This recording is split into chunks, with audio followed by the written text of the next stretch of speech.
Chestnuts roasting on an open fire. The sun's out in London. What's going on? First day back at work. Sun's Weather's out. It's like turning up it's good. summertime, but everybody's still dressed like it's winter. Winter. What happened to you, bro? Well, there's 3 stories. One, Did you run into Marco Hook?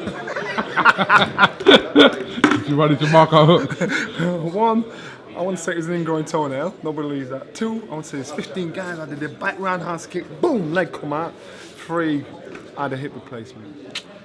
See, I had one done before, 2014. It took me a week to recover. Nobody knew Jack Diddley. Now, 2 weeks later, man's still hobbling around. See, that's your problem. You're 150 years old and you think you're 24. You're out of order. You're out of order. Hi, Joe. You're right, Stalky, aren't you? Right, let's talk facts. Let's do it, man. Let's talk facts. All right, we got today. It's the press conference for AJ Miller. Do you think anyone's mothers will be mentioned today? It shouldn't be. I'm going to tell you something now. Go on. Right. There's a line you just don't cross. All right. From Jamaican descendant, there's a line you just don't cross. Right. You don't start talking about my mum, troubling my mum. You just don't talk about anything like. But you look at the stuff what Miller's done. Miller's trying to get AJ, the real AJ, out, make him raw. Because the second AJ started to F on blind and cuss out, Miller said, "There he is, there he is." And I thought, all right. But you just don't cross that He's line. doing that. Yeah. You just Doing that's what I'm that saying. before you go. You just don't do that. And if I like Miller, and if we have the conversation, yo, Have you got gloves off today? yeah, that's gonna be interesting. Am I gonna do something with 2 clutches? Your pussy self in the middle.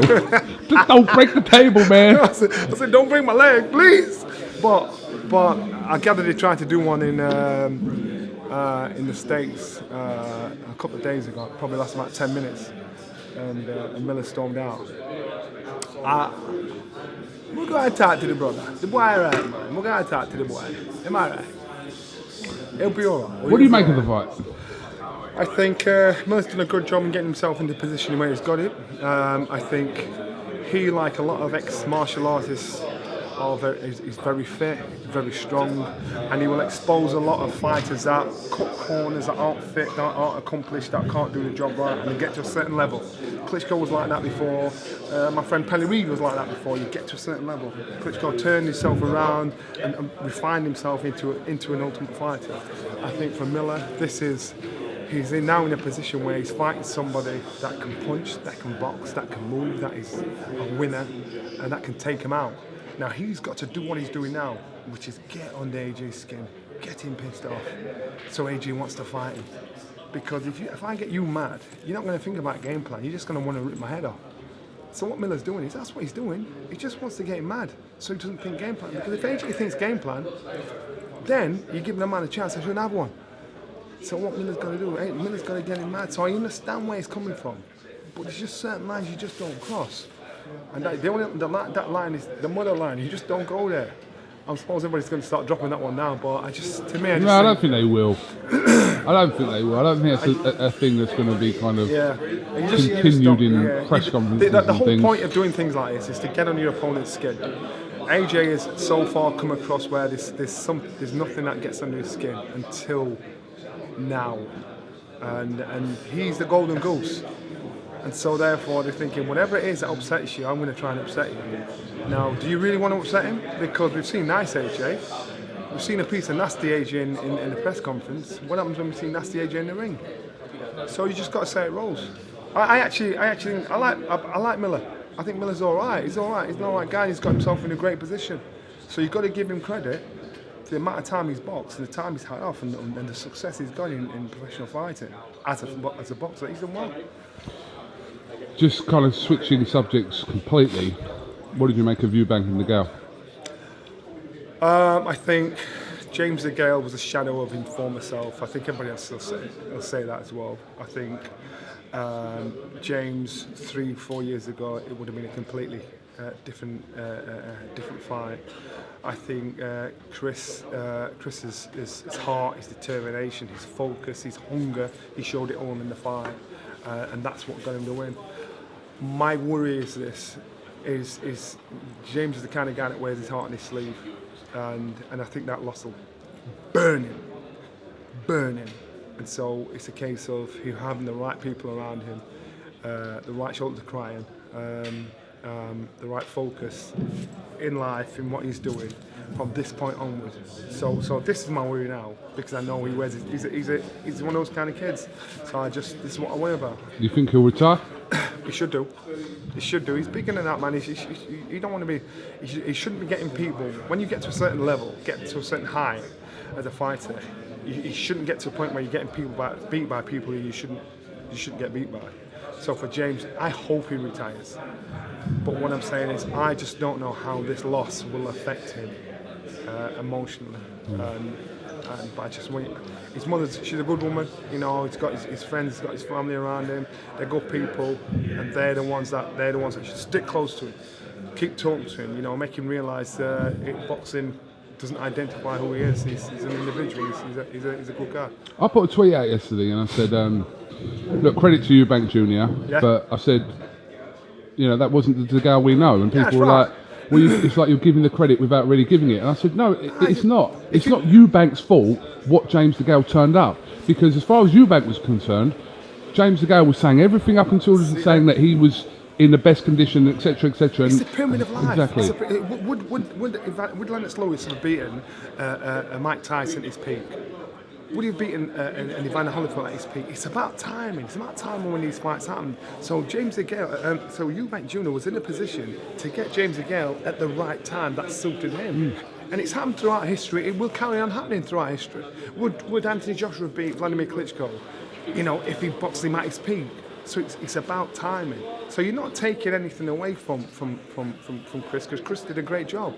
But what you're saying is you've got to be honest, open your eyes and say, you know what, you know, the James Reno, that won't happen. I'll tell you one thing who got it spot on right, and that was Tyson Fury.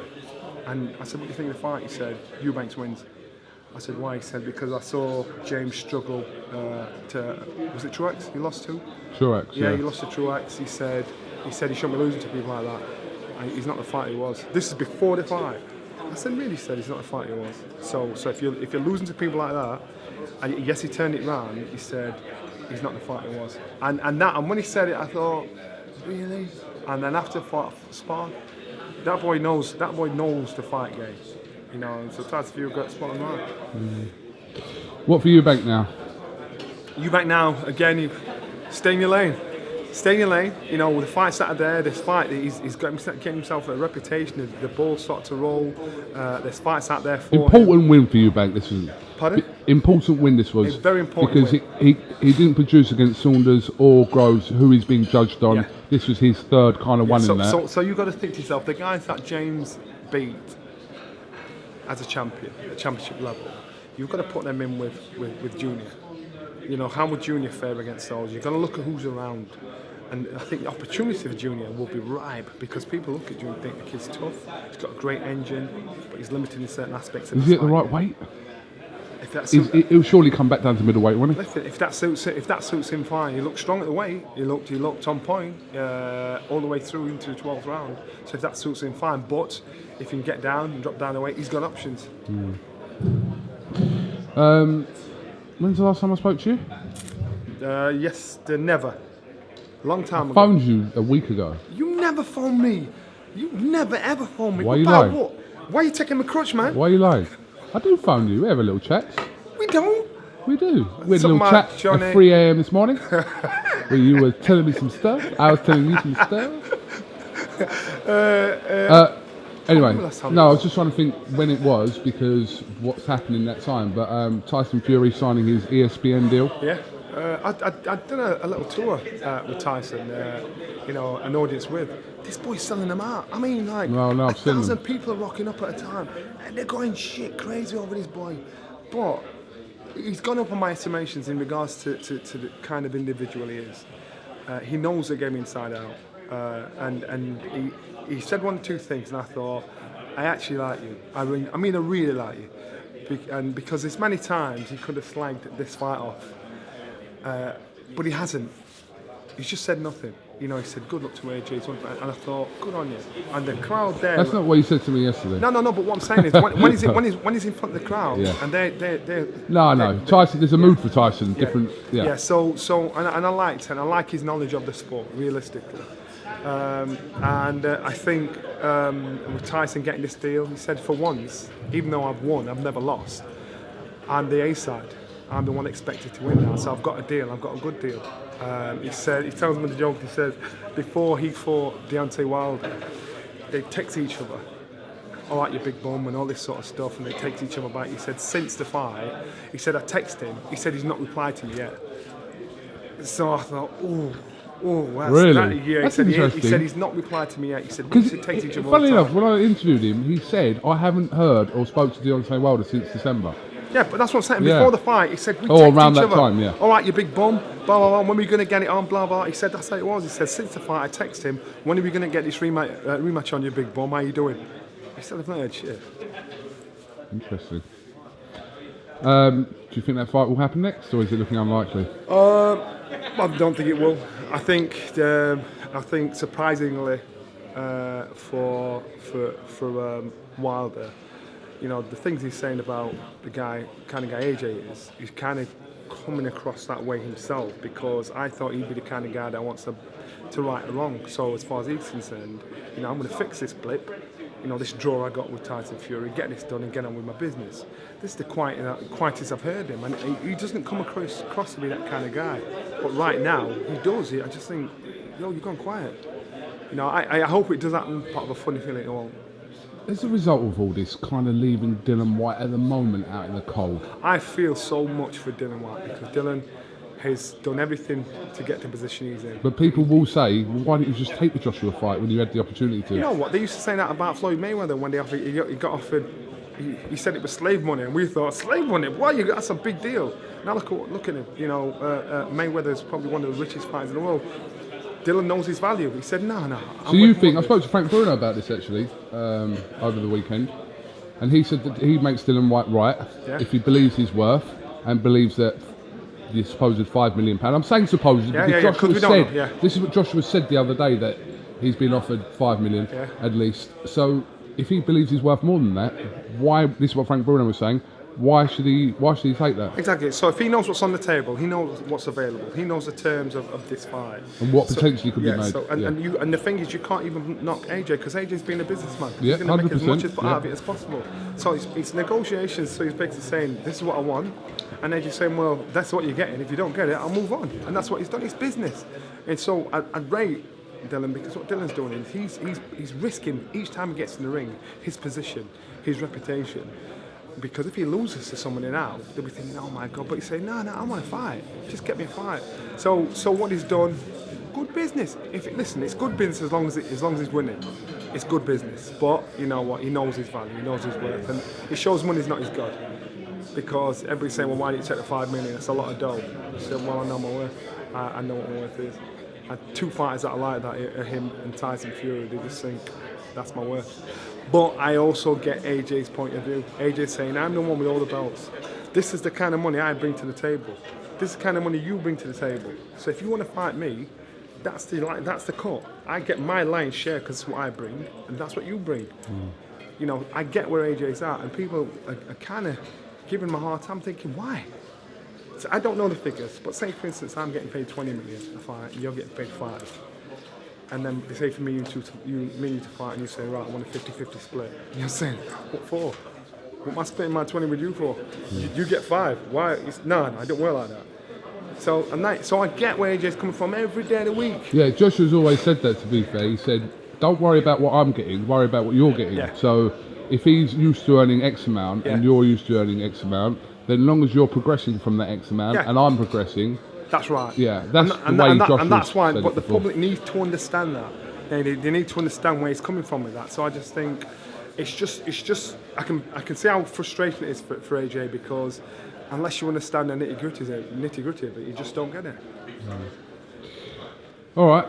Have you got anything else you'd like to add? Nothing. You just watch the gloves off, because I will bitch slap both of these boys if they mess about later on. All right, he will. He will. Security will. I can't pan that way. Security I'm not allowed to pan that way. Because they said, if it kicks off, Johnny, we got your back. They're going to be stood in the shadows. No one's ever got your back. My crutches are going to be there, and I'm like, yo, step in, boys. Oh, you got crutches as well. I'll just pull it out. What? Johnny Look at Nelson.